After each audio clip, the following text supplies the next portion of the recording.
Hello everyone, welcome to dive to learn. My name is Diksha Saraswat and आज हम कर रहे हैं previous year questions of 2020। And इससे पहले 5 क्वेश्चंस मैं प्रीवियस वीडियो में आपके साथ डिस्कस कर चुकी हूँ, तो अगर आपने वो वीडियो नहीं देखा है तो आप देख लीजिए। तो चलिए स्टार्ट करते हैं हमारे 6 क्वेश्चन से। The applique work in Bihar is known as Khatwa, Kanbi, रावरी वर्क और चिकटिकी। तो हमारा जो इसका राइट आंसर है वो है खटवा, बिकॉज खटवा वर्क है जो कि बिहार से रिलेटेड है। बाकी हमारे जो रावरी वर्क है वो गुजरात से है एंड झिकटेकी हमारा सूरत से है। सो गाइस, जो खाटवा होता है बेसिकली इट एप्लिक वर्क का मतलब होता है कि एक फैब्रिक के ऊपर दूसरे फैब्रिक को रखकर डिजाइन बनाया जाता है। तो इस खाटवा में भी यही होता है, एक फैब्रिक के ऊपर दूसरे फैब्रिक को रखकर उसे डिजाइन बनाया जाता है। बेसिकली इसमें लोकल फैब्रिक्स यूज होते हैं जो कि इजीली अवेलेबल होते हैं बिहार में। तो वहां पर इसमें लाइट कलर का फैब्रिक यूज किया जाता है। बेस जो होता है फैब्रिक का वो लाइट कलर का लिया जाता है, उसके ऊपर किसी डार्क कलर से या ब्राइट कलर से हम उसके ऊपर डिजाइन बनाते हैं। तो इसमें व्हाइट, क्रीम और लेमन येलो जैसे लाइट लाइट कलर को बेस में यूज करते हैं। नेक्स्ट हमारा कानवी, वो भी बिहार से रिलेटेड नहीं है। फिर हमारा है राबरी वर्क। तो राबरी वर्क ये गुजरात से यानी कि गुजरात के कच्छ से रिलेटेड है। बेसिकली इसका नाम राबरी कम्युनिटी के नाम पर पड़ा है। राबरी कम्युनिटी जो कि गुजरात में गुजरात की एक ट्राइब है। तो उसके वो लोग ये पहले प्रैक्टिस करते थे, उन्हीं के नाम पर ये हमारा राबरी वर्क इसका नाम पड़ा है। तो इसमें क्या होता है, इसमें बहुत सारे मिरर्स का यूज किया जाता है, लॉट्स ऑफ मिरर्स, वो भी वेरियस वेरियस साइज और शेप के, मतलब अलग अलग साइज और अलग अलग शेप के हम इसमें रावरी वर्क में मिरर्स को यूज करते हैं। नेक्स्ट हमारा है जिगटिकी। तो ये जिगटिकी जो है basically it is belongs to Surat. तो सूरत से जो हमारा वर्क होता है करछोबी। हाँ, तो करछोबी वर्क सूरत में प्रैक्टिस किया जाता है। बेसिकली ये मेटल एम्ब्रॉयडरी होती है। तो मेटल एम्ब्रॉयडरी में ये जिग टिकी का मतलब होता है अनट्विस्टेड मेटल थ्रेड का यूज। तो अनट्विस्टेड मेटल थ्रेड जब यूज होते हैं तो उस वाली आर्ट को जिग टिकी बोलते हैं। बेसिकली जो करछोबी होती है वो पंच कला उसे बोलते हैं। तो उसमें 5 कला यानी कि 5 डिफरेंट टाइप्स की आर्ट होती हैं, जिसमें हमारा होता है कसाब टिकी, जिग टिकी और एक होता है चालक टिकी एंड एक जिग चालक और एक भारत कर्च। तो ये 5 होती हैं, उनमें से एक हमारा जिग टिकी है। सो गाइस, आई होप इसका राइट आंसर तो आपको पता चल ही गया होगा, साथ में इन एम्ब्रॉयडरीज की थोड़ी बहुत इंफॉर्मेशन आपको मिल गई है। सो इस क्वेश्चन का राइट आंसर है खटवा।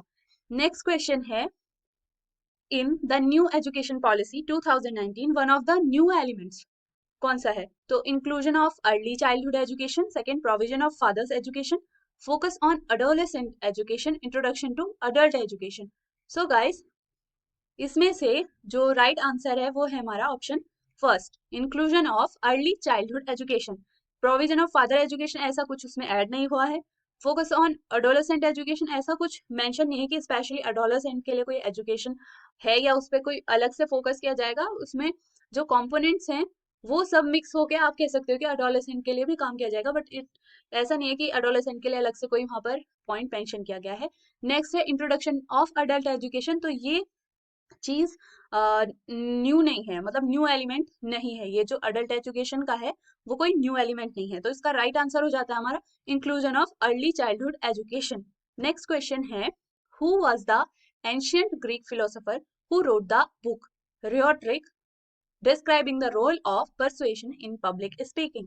सो गाइस, इसका जो राइट आंसर होगा वो होगा अरिस्टोटले।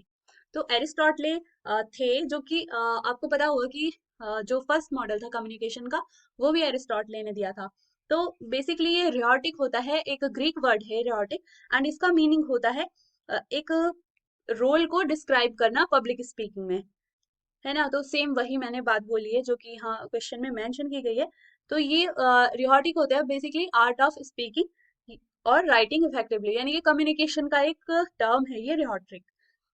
ओके, एंड ये जो होता क्या है इसका, जो अगर अच्छे से मैं बताऊं तो ये रिटोरिक का मीनिंग होता है कि एक एबिलिटी एक पर्सन के अंदर ऐसी एबिलिटी हो कि वो किसी भी कंडीशन में, किसी भी केस में, वो कोई भी जो भी अवेलेबल मीन्स हैं परसुएशन के, उनसे वो परसुएट कर पाए, तो वो होता है हमारा रिटोरिक।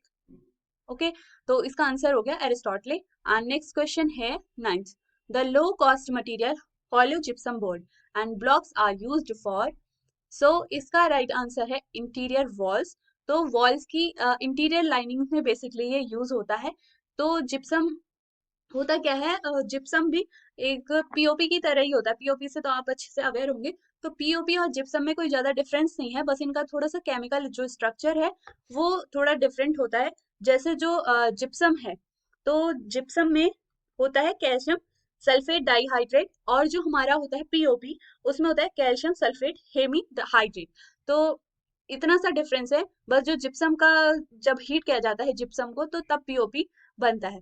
तो गाइस ये इंटीरियर वॉल्स में इसलिए इसका यूज किया जाता है ताकि फायर प्रूफिंग हो सके, एंड वाटर ये अच्छे से मॉइस्चर को एब्जॉर्ब कर लेते हैं। तो उससे क्या होता है, जो बोलते हैं ना सीलन नहीं आती, वो वाला करेक्टरिस्टिक आ जाती है। एंड ये हीटिंग रेसिस्टेंट होते हैं, यानी कि आपको ज्यादा इलेक्ट्रिसिटी नहीं खर्च करनी पड़ेगी, जिससे कि आपको रूम का टेम्परेचर को कम या ज्यादा करना है तो आपको ये सेविंग होगी। तो उसमें हीट रेसिस्टेंट का भी गुण होता है। सो गाइस इसका राइट आंसर हमारा है इंटीरियर वॉल्स। वैसे ये रूफ्स में भी यूज करते हैं, बट जो इसका मोस्ट अप्रोप्रिएट आंसर होगा वो इंटीरियर वॉल्स होगा। सो हमारा नेक्स्ट क्वेश्चन है, which of the following are advocacy techniques useful in influencing policy. So interviewing, lobbying, research, negotiating या फिर कैंपेनिंग। तो गाइस यहाँ पर पूछ एडवोकेसी टेक्निक्स सारी हैं, बट पूछ रहा है कि यूजफुल इन इन्फ्लुएंसिंग पॉलिसी। तो किसी को इन्फ्लुएंस करना है आपको, या तो कम्युनिटी को इन्फ्लुएंस करना है, तो आप कौन सी पॉलिसीज, सॉरी कौन सी टेक्निक्स को यूज करेंगे। तो देखिए सिंपली इंटरव्यूइंग का मतलब होता है मैं आपसे कोई क्वेश्चन पूछ रही हूँ, आप आंसर दे रहे हैं, मुझे जो पूछना है या फिर मुझे जो जानना होगा वो इंटरव्यू के थ्रू मैं आपसे पूछूंगी। इसमें ना तो आप किसी को इन्फ्लुएंस कर सकते हो, अपना कोई इम्पैक्ट नहीं छोड़ सकते हो इंटरव्यू में इतना ज्यादा। अगर थोड़ा बहुत होता है कि किसी के कम्युनिकेशन स्किल से या कैसे हो जाए, बट जो आपका एकदम से इन्फ्लुएंस नहीं कर पाओगे इंटरव्यू के थ्रू। नेक्स्ट हमारा होगा लोबिंग।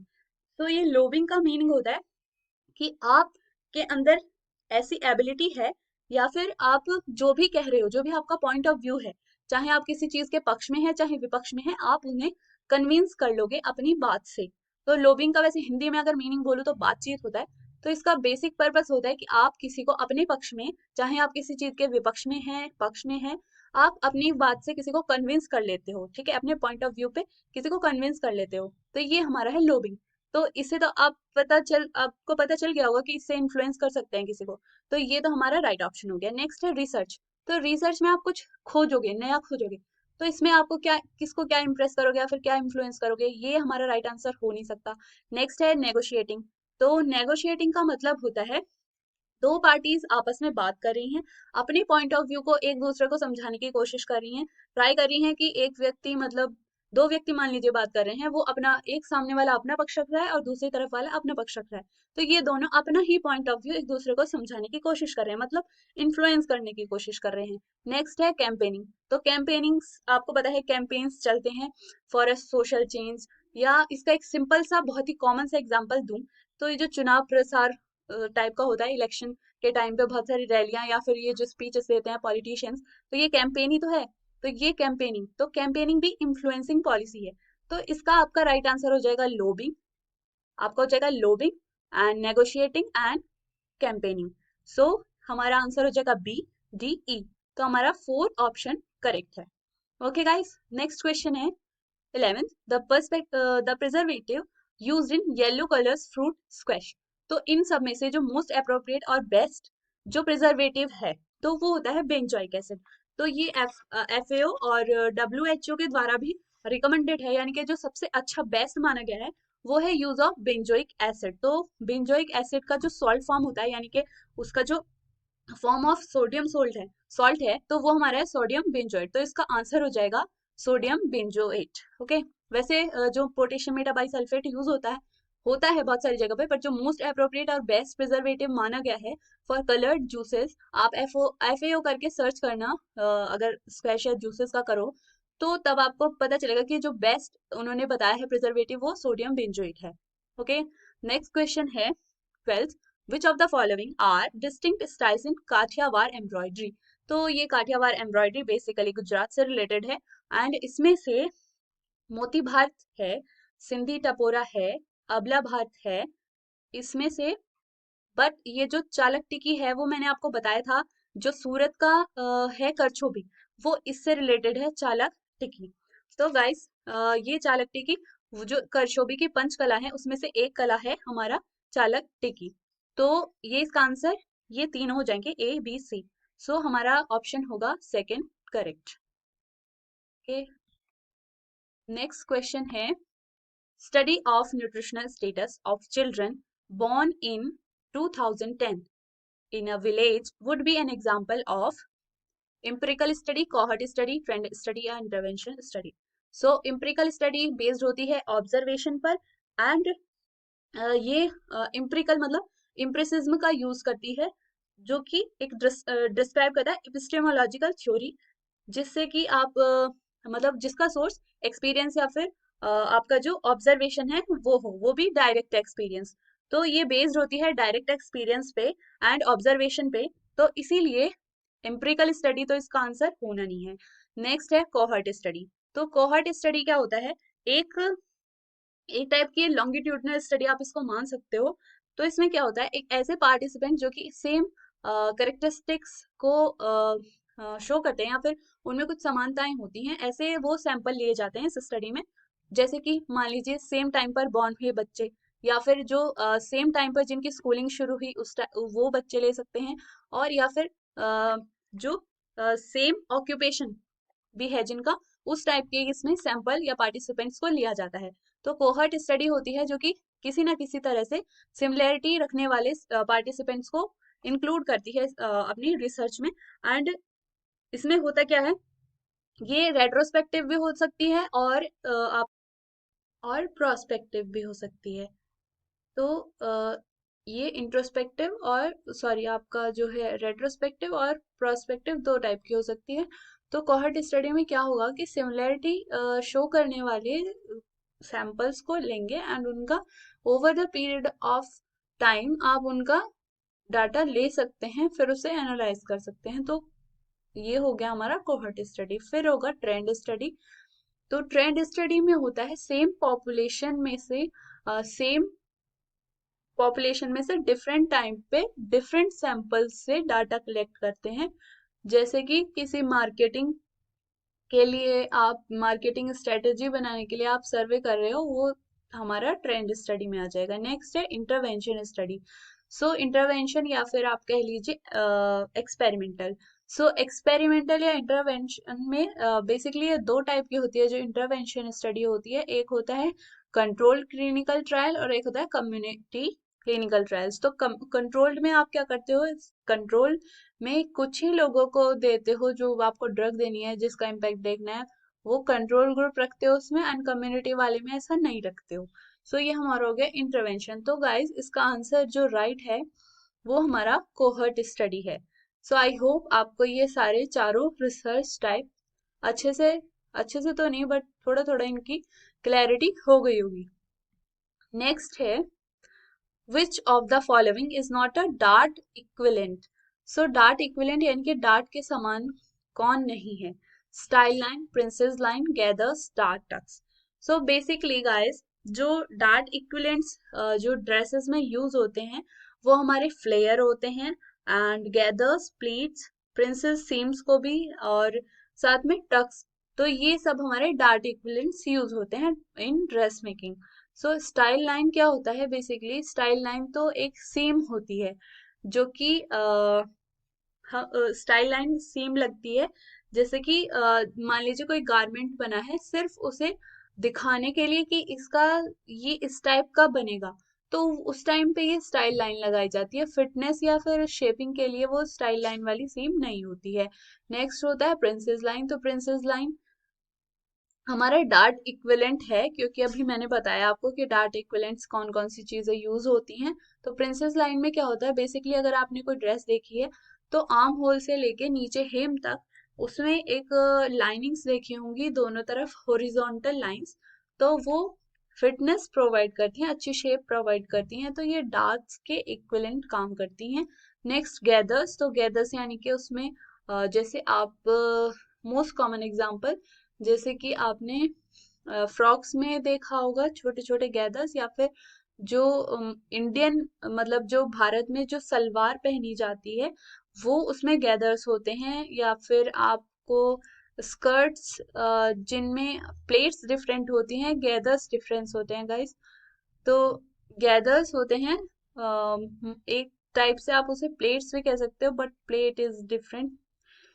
सो डार्क डक भी यूज होता है एज डार्क इक्विवेलेंट। तो इसका आंसर जो होगा वो होगा स्टाइल लाइन, तो ये डार्क इक्विवेलेंट नहीं होता है। नेक्स्ट हमारा क्वेश्चन है मैच द फॉलोइंग, तो list one and list two को मैच करना है। सो लिस्ट वन में प्रोपोनेंट हैं और यहाँ पर थ्योरीज दी हैं। सो बाइगॉट्स्की, यहाँ पर फिर पियाजे, Lorenz and Bronfenbrenner. तो फिर यहाँ पर social learning theory, social culture cognitive theory, ecological theory, ethological theory, cognitive development theory. तो गाइज इनका मैं आपको यू नो जस्ट मैच कर देती हूँ उनको, आपको पता चल जाएगा कौन सी थ्योरी किसकी है। जो बाइगॉत्स्की की थ्योरी है वो हमारी सोशियो कल्चरल थ्योरी, जिसे हम सोशियो कल्चरल थ्योरी बोलते हैं बेसिकली, तो सोशियो कल्चर कॉग्निटिव थ्योरी, तो या तो इसे सोशियो कल्चरल कॉग्निटिव थ्योरी बोल सकते हैं आप, या सोशियो कल्चरल भी बोल सकते हैं। नेक्स्ट पियाजे, तो ये तो हर किसी को पता होगा कॉग्निटिव थ्योरी। नेक्स्ट हमारा है लोरेंस, तो ये थोड़ा सा ये ज्यादा कॉमनली पढ़ते नहीं हैं हम, तो लोरेंस हमारा इथोलॉजिकल थ्योरी से रिलेटेड है। नेक्स्ट है ब्रॉन फ्रेन ब्रेनर, वो हमारे रिलेटेड हैं इकोलॉजिकल थ्योरी से, सॉरी इकोलॉजिकल थ्योरी से। सो इकोलॉजिकल थ्योरी से ये रिलेटेड हैं, तो अब आप इनको मैच कर सकते हैं, लाइक ए का होगा सेकंड, एंड आपका बी का होगा फिफ्थ, एंड सी का होगा आपका फोर्थ, एंड ब्रॉन ट्रेनर का होगा थर्ड। तो गाइस इसका जो राइट आंसर है वो है बी सेकंड, बी ए, या इसका राइट आंसर हमारा होगा फोर्थ, या fourth is right answer. Guys मैंने आपके लिए यहाँ पर थोड़ा सा कुछ ऐड किया है, लाइक थ्योरीज हैं एंड उनके प्रोपोनेंट हैं। बहुत इंपॉर्टेंट है ये जो मेन मेन थ्योरीज हैं जो मुझे थे ध्यान में, वो मैंने यहाँ पर सब ऐड कर दिए हैं, like cognitive theory given by Jean पियाजे, socio cultural social cognitive theory Lev Vygotsky, ecological theory Urie Bronfenbrenner, and social learning theory is Albert Bandura. Next है ethological theory Lorenz, and psycho analytical theory given by Sigmund Freud. Then हमारा psycho social development theory given by Erik Erikson. Theory of language nativist perspective से अगर देखें तो Noam Chomsky की है, and theory of language अगर interactionist perspective से देखेंगे तो ब्रूनर ने दी है। गाइस ये कुछ इंपॉर्टेंट चीज है जो मैंने यहाँ पे आपके लिए ऐड की है, आई थिंक हेल्प हो जाए आपकी। सो आप चाहें तो इसका स्क्रीनशॉट ले सकते हैं। Next guys something important I want to share with you guys, dive to learn पर हमारे यहाँ टेस्ट सीरीज अवेलेबल हैं जिसमें आपको 500 क्वालिटी क्वेश्चंस मिलेंगे इन वेरी मिनिमल प्राइस। तो उसके साथ साथ आपको पर्सनलाइज डाउट सॉल्विंग होगा, यानी कि अगर आपका इन क्वेश्चन से रिलेटेड कोई भी डाउट आता है, एक्सप्लेनेशन इनमें नहीं है, बहुत सारे लर्नर्स के मैसेज आ रहे हैं कि एक्सप्लेनेशन है या नहीं, तो एक्सप्लेनेशन नहीं है। आई वांट टू कि हर जो स्टूडेंट है वो अपने खुद से एक्सप्लोर करे तो ज़्यादा बेटर है। तो गाइज फिर भी अगर आपको कोई भी डाउट रहता है तो पर्सनलाइज डाउट सॉल्विंग होगा, we will help you. Okay, ऐसा नहीं है कि टेस्ट सीरीज दी और भूल गए। तो आप जाइए, डेफिनेटली जाइए, ऑफ कोर्स इसमें क्वालिटी क्वेश्चंस हैं prepared by the qualified candidates, and practice set बहुत इंपॉर्टेंट होते हैं। तो मैंने भी अपने प्रिपरेशन के दौरान मॉक टेस्ट पर इन्वेस्ट किया था। सो आई रिकमेंड कि आप ले सकते हैं, okay, if you want. Thank you so much for watching. Please like share and subscribe the channel, and please comment कर दीजिएगा अगर कोई भी डाउट है, एंड अपने रिव्यूज हमें बताने के लिए आप कमेंट कर सकते हैं कि आपको वीडियो कैसा लगा। और अगर कोई टॉपिक पर या फिर कोई भी आपका कोई सजेशन है तो आप कमेंट्स के थ्रू हमें बता सकते हैं। Thank you so much guys.